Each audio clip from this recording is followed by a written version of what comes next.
जय हिंद एवरीवन, स्वागत है आपका हमारे channel Indian defence news Hindi में, जहां आपके लिए लेकर के आते हैं इंडियन डिफेंस की प्रमुख अपडेट्स को सबसे पहले। और आज के इस वीडियो में हम बात करने वाले हैं एमआरएफए प्रोग्राम के बारे में। एमआरएफए में एक तरफ जहां यूरोफाइटर टाइफून को लेकर के चर्चाएं अचानक तेज हुई है, उसके पीछे की वजह यह है कि उन्होंने ट्रेंच 5 को एक ऐसे ऑफर के साथ प्रस्तुत किया है जो कि गेम चेंजिंग साबित हो सकता है। तो वहीं भारत के जो सीनियर डिफेंस एनालिस्ट हैं अब राफेल को लेकर के काफी डरे हुए हैं। जी हाँ, आपने सही सुना, यहाँ पर डर है राफेल की प्राइस को लेकर के, क्योंकि हम सब जानते हैं एमआरएफए के अंतर्गत जो एयरक्राफ्ट बनाए जाएंगे वो मेक इन इंडिया इनिशिएटिव के अंतर्गत बनाए जाएंगे। तो ऐसे में डिफेंस एनालिस्ट को राफेल की प्राइस से डर क्यों लग रहा है और कौन कौन से फैक्टर हैं जो एमआरएफए को अभी तक रोक के रखे हुए थे, ये भी रिवील हो चुके हैं। तो इस वीडियो में हम सब कुछ डिटेल में बात करेंगे और हम ये भी जानेंगे कि क्यों भारतीय वायुसेना को ट्रेंच 5 की तरफ अब देखने की जरूरत है। ऐसा क्या ऑफर किया गया है यूरोफाइटर टाइप कंसोर्टियम की तरफ से जो कि भारत के लिए काफी बेनिफिशियल साबित हो सकता है, और कैसे जो इस समय भारतीय वायुसेना के पूर्व अधिकारी हैं वो तेजस मार्क 2 के समर्थन में उतर आए हैं और उनका कहना है कि जो 18 से 20 बिलियन डॉलर की राशि हम एमआरएफए के लिए खर्च करना चाहते हैं वो अब हमें इंडिजिनस प्रोग्राम में इन्वेस्ट करनी चाहिए। तो हम डिस्कस करेंगे आज के इन सभी विषयों को इस वीडियो में और आपको बताएंगे कि क्या वाकई अब एमआरएफए को स्क्रैप करने का समय आ गया है, क्या अब हमारे लिए एमआरएफए का कोई सेंस नहीं है, इसको भी हम डिस्कस करेंगे। तो चलिए शुरू करते हैं आज का अपना ये वीडियो। दोस्तों, हम सब जानते हैं कि एमआरएफए प्रोग्राम को लेकर के हलचलें काफी बढ़ी हैं। हालांकि अभी भी कोई बड़ा निर्णय तो सामने नहीं आया है, लेकिन अब ओपन सोर्स इंटेलिजेंस और दूसरे जो डिफेंस एक्सपर्ट्स हैं उनका ये कहना है कि 180 तेजस की डील को फाइनलाइज करने के बाद अब भारतीय वायुसेना और मिनिस्ट्री ऑफ डिफेंस की जो प्राथमिकता रहेगी वो एमआरएफए प्रोग्राम ही होने वाला है। लेकिन ऐसे में बहुत सारे लोग ये हैं जो इस चीज को लेकर के कंफ्यूज हैं कि यूरोफाइटर कंसोर्टियम ने जो हाल ही में अपना लेटेस्ट ऑफर दिया है और उसके बाद राफेल के कितने चांसेस है एमआरएफए को जीतने के, और क्यों डिफेंस एनालिस्ट राफेल की प्राइस को लेकर के डरे हुए हैं। दरअसल बात अगर हम करें तो एमआरएफए के अंतर्गत इंडियन एयरफोर्स ने ये कंफर्म कर दिया है कि जो भी एयरक्राफ्ट बनाए जाएंगे ये भारत में बनाए जाएंगे,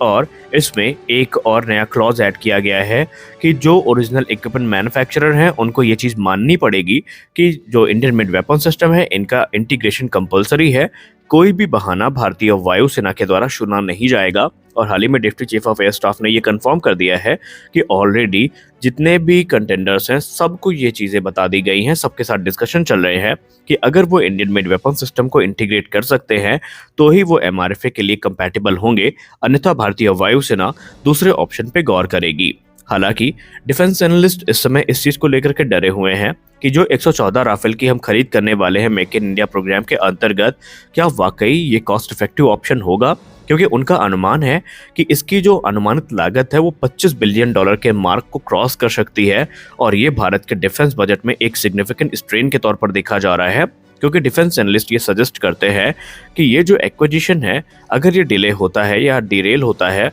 तो भी इसके कॉन्सिक्वेंसेस भी होंगे, और अगर हम इतनी बड़ी इन्वेस्टमेंट कर देते हैं तो कहीं ये हमारे तेजस मार्क 2 या एमका जैसे जो फाइटर एयरक्राफ्ट है इनके डेवलपमेंट को प्रभावित ना करे। डिफेंस एनालिस्ट इस चीज़ को लेकर के परेशान है कि ये हमारे लिए एक बड़ा फाइनेंशियल बर्डन बन सकता है, क्योंकि हाल ही में जब यूनाइटेड अरब अमीरात ने 80 की संख्या में राफेल जेट्स को खरीदा तो उनकी जो लागत थी ये 18 बिलियन डॉलर्स की थी। यानी 18 बिलियन डॉलर्स में 80 राफेल F4 स्टैंडर्ड का जो ऑर्डर है वो यूनाइटेड अरब अमीरात ने प्लेस किया था सॉरी। और अब भारत क्योंकि 114 की संख्या में खरीद रहा है तो ये मार्क 20 बिलियन डॉलर को क्रॉस करेंगे निसंदेह, क्योंकि इसमें हमें सिर्फ एयरक्राफ्ट ही नहीं चाहिए बल्कि इंडिया स्पेसिफिक इन्हांसमेंट्स भी चाहिए, हमें एडिशनल वेपनरी भी चाहिए, सपोर्ट सिस्टम भी चाहिए। और क्योंकि Bharat make in India initiative को काफ़ी इंसिस्ट कर रहा है इस प्रपोज डील में, तो एनालिस्ट का ये दावा है कि इसमें भारत को तकरीबन 20 से 30% तक जो महंगे राफेल फाइटर एयरक्राफ्ट है ये प्राप्त होंगे जो फ्रांस से हम खरीदेंगे उनकी तुलना में,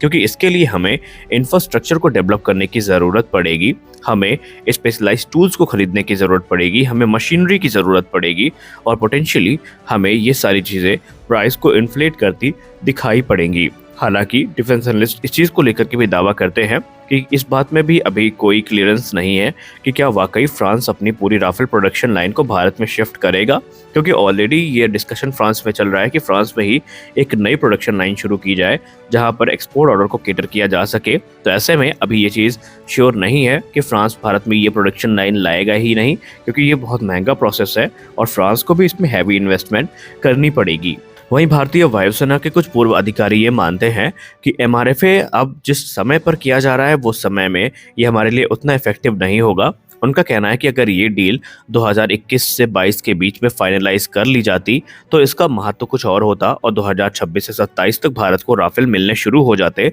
लेकिन क्योंकि उनका ये कहना है कि अगर एमआरएफए प्रोग्राम 2026 में भी फाइनलाइज कर लिया जाता है, जो कि उम्मीद कम है क्योंकि अभी तक ना तो इसे कैबिनेट कमेटी ऑन सिक्योरिटी का अप्रूवल मिला है और ना ही रिक्वेस्ट फॉर प्रपोजल इशू किया गया है और ना ही गवर्नमेंट टू गवर्नमेंट डील के कोई आसार अभी नजर आ रहे हैं। इसलिए डिफेंस एनालिस्ट ये मानते हैं कि अगर ये डील हमें 2026 तक में भी फाइनलाइज होती दिखाई पड़ती है, तब भी ये मान के चलिए कि 2016 में जब हमने डील को फाइनलाइज किया था 36 राफेल की, तो हमें पहला एयरक्राफ्ट मिला था 2019 में, यानी 3 वर्षों के बाद। और तब डसाल्ट एविएशन की जो ऑर्डर बुक थी वो इतनी इंटेंस भी नहीं थी, लेकिन अब जो ऑर्डर हैं ये 200 को पार कर चुके हैं। तो ऐसे में अगर हम बेस्ट केस सिनेरियो भी देखें तो हमें 3 साल से पहले ये जो एयरक्राफ्ट है भारत में दिखाई नहीं पड़ेंगे। और अगर 2026 में हम डील फाइनलाइज करते हैं तो इसका सीधा मतलब ये है कि 2029 से 30 के बीच में हमें जो पहला राफेल है ये नहीं मिलने वाला, उससे पहले ये नहीं मिलेंगे। और इसीलिए डिफेंस एनालिस्ट ये मानते हैं कि अब भारत को एमआरएफए का मोह छोड़ के अपने जो indigenous fighter jet development program है इनके तरफ ध्यान देना चाहिए, क्योंकि तेजस मार्क 2 को लेकर के जो आडा ने क्लेम किया है अगर वो सही है तो एमआरएफए से पहले हमें तेजस मार्क 2 मिल जाएंगे, क्योंकि इस समय असेंबली से ये गुजर रहे हैं और 2025 अक्टूबर तक ये आडा के द्वारा क्लेम किया गया है, आडा डायरेक्टर के द्वारा, कि इनकी पहली उड़ान को आयोजित कर लिया जाएगा। तो उसका मतलब ये है कि अगला 2 वर्ष हम और जोड़ दें, जो कि टेस्टिंग फेज का होगा जहां पर वेपन और सिस्टम टेस्टिंग की जाएगी, तब भी 2028 से 29 तक ये एयरक्राफ्ट प्रोडक्शन में आ जाएंगे और 2030 तक ये एयरक्राफ्ट भारतीय वायुसेना को मिलने शुरू हो जाएंगे। यानी जब तक हमें एमआरएफए से जुड़ा पहला एयरक्राफ्ट मिलेगा तभी हमें तेजस मार्क 2 भी मिलने के लिए शुरू हो जाएंगे। और इसीलिए डिफेंस एनालिस्ट ये मानते हैं कि जो 18 से 20 बिलियन डॉलर हम एमआरएफए के लिए खर्च करना चाहते हैं वो हमें इंडिजिनस फाइटर जेट प्रोग्राम के लिए खर्च करना चाहिए, क्योंकि अगर इतनी बड़ी राशि हम इंडिजिनस फाइटर्स पे खर्च करेंगे तो इसके परिणाम न सिर्फ सकारात्मक होंगे बल्कि ये हमारी सेना की कैपेबिलिटीज को कई गुना ज्यादा बढ़ा देंगे। और यही कारण है कि इस समय भारतीय वायुसेना के लिए जो एमआरएफए वर्सेस तेजस मार्क 2 है ये शुरू हो चुका है। हालांकि जैसा कि मैंने शुरुआत में कहा कि यूरोफाइटर कंसोर्टियम फुल अपने फोर्स के साथ इस प्रोग्राम में वापस आई है और उन्होंने अपने यूरोफाइटर टाइफून ट्रेंच 5 को ऑफर किया है। ट्रेंच 5 की सबसे खास बात यहाँ पर यह है कि बीतते समय के साथ जो टेक्निकल अपडेट्स हैं इनको देने की बात की गई है, जो नेक्स्ट जनरेशन के एडवांस सिस्टम्स हैं ये शामिल किए जाने की बात की गई है। और मोस्ट इंपॉर्टेंटली यहाँ पर इंडियन मेड वेपन सिस्टम को इंटीग्रेट करने और प्रोडक्शन लाइन को भारत में शिफ्ट करने तक की बातें की गई हैं। लेकिन अभी भी ये सारी चीज़ें विचाराधीन हैं और बहुत कम चांसेस हैं कि टाइफून इस कंपटीशन को जीतेगा, क्योंकि अगर एमआरएफए होता भी है तो कॉमनैलिटी को ध्यान दिया जाएगा, क्योंकि भारतीय नौसेना और वायुसेना दोनों राफेल को ऑपरेट करना चाहती हैं। तो कॉमनैलिटी को अगर हम यहाँ पर कंसीडर करें तो राफेल के चांसेस ही सबसे ज़्यादा हैं। कोई दूसरा फाइटर एयरक्राफ्ट इस कंपटीशन से अभी कोसों दूर नजर आ रहा है, लेकिन इस पॉइंट ऑफ टाइम पे अभी भी ये कंफर्म नहीं है कि एमआरएफए हमें कब तक देखने को मिलेगा या इस पे हमें जो सकारात्मक न्यूज़ है ये कब तक सुनने को मिलने वाली है। आपको क्या लगता है, क्या भारत को वाकई बिलियंस ऑफ डॉलर एमआरएफए पर खर्च करना चाहिए या फिर इसके जगह पर जो काम हमने तेजस मार्क 1 के साथ किया वही काम हमें तेजस मार्क 2 के साथ करके इंडियन एयरफोर्स की जो असली कैपेबिलिटीज़ है उनको इन्हांस करना चाहिए? तो अपनी राय कमेंट सेक्शन में ज़रूर दीजिए। मिलते हैं अगले वीडियो में, तब तक के लिए जय हिंद।